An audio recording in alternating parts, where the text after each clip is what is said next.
সমসাময়িক কয়েকটা খবর নিয়ে একটু আলোচনা করতে চাই। একটা খবরে বলা হয়েছে যে গ্রাহকরা চেক নিয়ে এই শাখা থেকে ওই শাখায় ঘুরে বেড়াচ্ছে, কিন্তু টাকা তুলতে পারছে না। ৫,০০০ টাকা দেওয়ার মতো ক্ষমতা নেই সেই ব্যাংকের।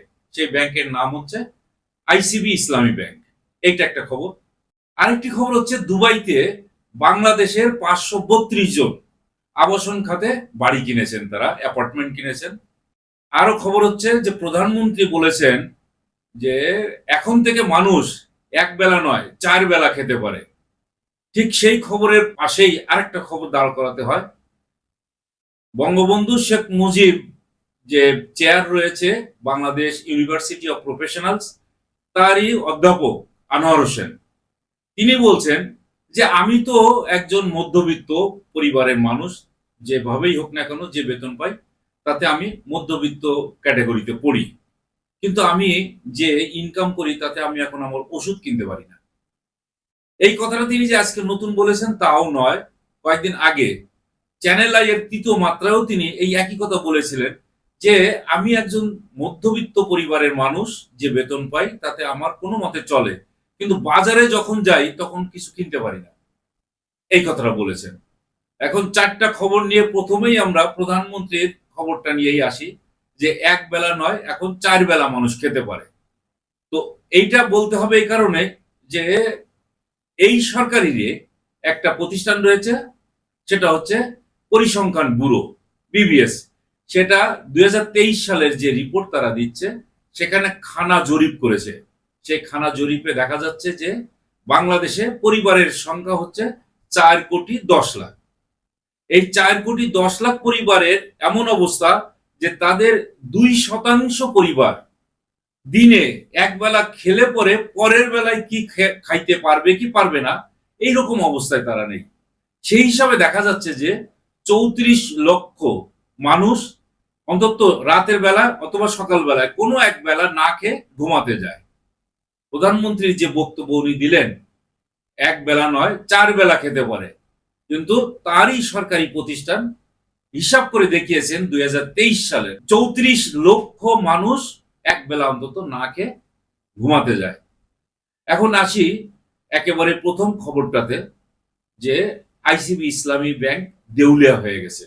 সেখানে আর টাকা নেই, গ্রাহকরা টাকা পাচ্ছে না, এবং ইসলামিক শরিয়া মোতাবেক চলে যে সমস্ত ব্যাংক, তারাও এই ব্যাংককে আর কোন রকম সাহায্য সহানুভূতি করতে পারছে না। বাংলাদেশ ব্যাংকের একটা সোর্স থেকে জানানো হয়েছে যে এই ব্যাংকের এমন কোন সিকিউরিটিজ নেই যার বিনিময়ে এই ব্যাংককে কোনোভাবে লোন দেওয়া যেতে পারে বা ধার দেওয়া যেতে পারে। বাংলাদেশ ব্যাংক এখন হাত পা গুটিয়ে বসে আছে। এই ব্যাংকটা এইবারই যে প্রথম দেউলিয়া হলো এমনটাই নয়, এর আগেও কিন্তু এই আইসিবি ইসলামী ব্যাংক দেউলিয়া হয়েছিল, গ্রাহকদের টাকা দিতে পারে নাই। তার কারণ হচ্ছে যে সেখানে এত অনিয়ম অব্যবস্থাপনায় লোনগুলো ডিসবার্সমেন্ট করা হয়েছে যে ম্যাক্সিমাম লোন ডিফল্ট হয়ে রয়েছে, এবং এই ঋণ খেলাপির কারণে এই ব্যাংকটার আর কোনো তারল্য নেই। এখন চরম তারল্য সংকটে ভুগছে।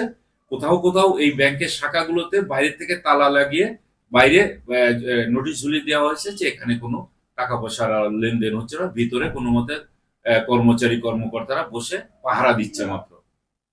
এখন এই ব্যাংকগুলো, এইরকম ব্যাংক তো আরো অনেক ব্যাংক, ইসলামী ঘরানার অনেক ব্যাংক রয়েছে। তারপর এই যে national bank, Padma bank, farmers bank, basic bank, এই সমস্ত ব্যাংক লুটপাট করে যা করা হয়েছে সেটা কিন্তু এই যে ওর পরের খবরটাই আমি বলেছিলাম, দুবাইতে বাড়িঘর বানাচ্ছে, কিনছে। এখানে দেখানো হয়েছে যে রাজনৈতিক নেতা কর্মীদের পাশাপাশি আমলা, মধ্য শ্রেণীর আমলা, পুলিশ, বিভিন্ন শ্রেণীর লোকজন ওখানে জায়গা কিনছে, ফ্ল্যাট কিনছে, আবাসন খাতে তারা বিনিয়োগ করছে, এবং এই সংখ্যাটা ৫৩২ বলা হচ্ছে, এবং আরো রয়েছে। এরাও তো এইখান থেকে টাকা পয়সাগুলো চুরি করে লুটপাট করে ওখানে নিয়ে গেছে। এক হিসাবে দেখানো হয়েছে যে কোনো ব্যক্তি যদি বৈধভাবে বাইরে নিয়ে যেতে চায় তাহলে সে সর্বোচ্চ $১২,০০০ নিয়ে যেতে পারে। তাহলে তো এখানে এই টাকাগুলো নিয়ে যেতে হয়েছে তাদেরকে অবৈধভাবে। আর অবৈধভাবে যখন এই ডলার নিয়ে যাওয়া হয় তখন এর পাহারাদার থাকে বাংলাদেশ ব্যাংক, কিন্তু বাংলাদেশ ব্যাংক এই সমস্ত জায়গায় পাহারা দেয় না। তারা শুধু দেখতে পারে ওই যে আইসিবি ইসলামী ব্যাংক দেউলিয়া হয়ে গেছে, এটা ঘোষণা করে দিতে পারে। ওই যে বেসিক ব্যাংক দেউলিয়া হয়ে গেছে, সেই শেখ বাচ্চু, তাকে আর এখন খুঁজে পাওয়া যায় না, টাকা পয়সা নিয়ে এখন লাপাত্তা। তারপরে ফার্মার্স ব্যাংক এবং পদ্মা ব্যাংক দুইটা একত্রে নিঃশেষ করে দিয়েছে মখা আলমগীর। সেই মখা আলমগীর আর এখন বাংলাদেশে থাকে না।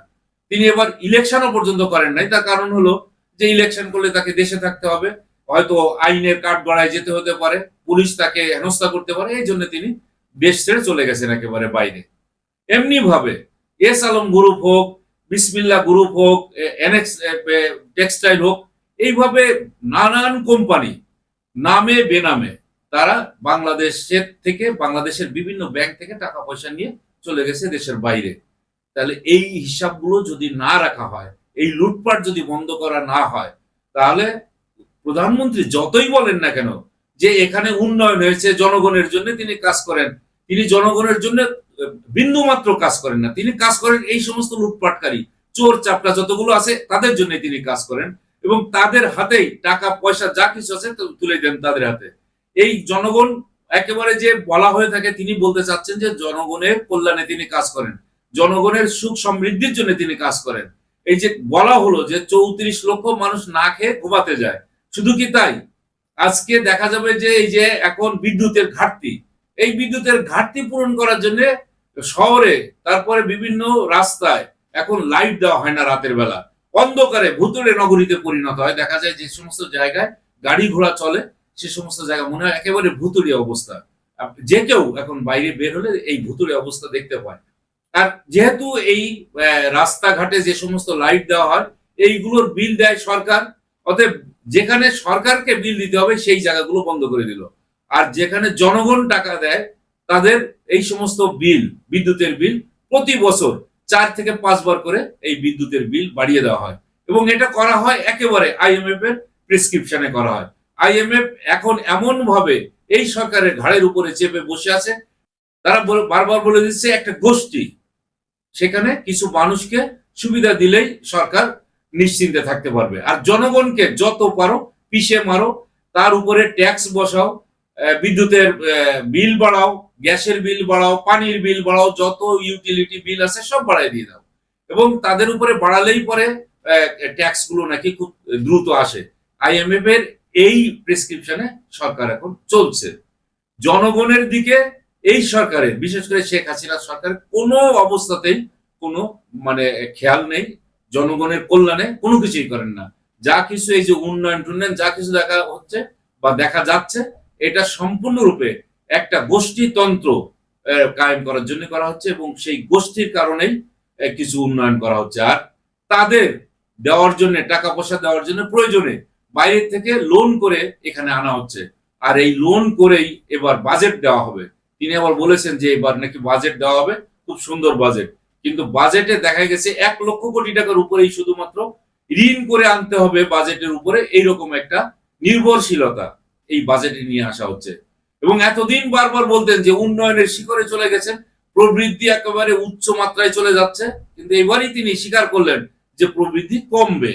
প্রবৃদ্ধি কমে যাওয়া মানে হলো বাংলাদেশের মাথাপিছু আয় কমে যাওয়া, এবং এখানে কর্মসংস্থান কমে যাওয়া, মানুষ বেকার হয়ে যাওয়া, এই জায়গায় নিয়ে গেছে।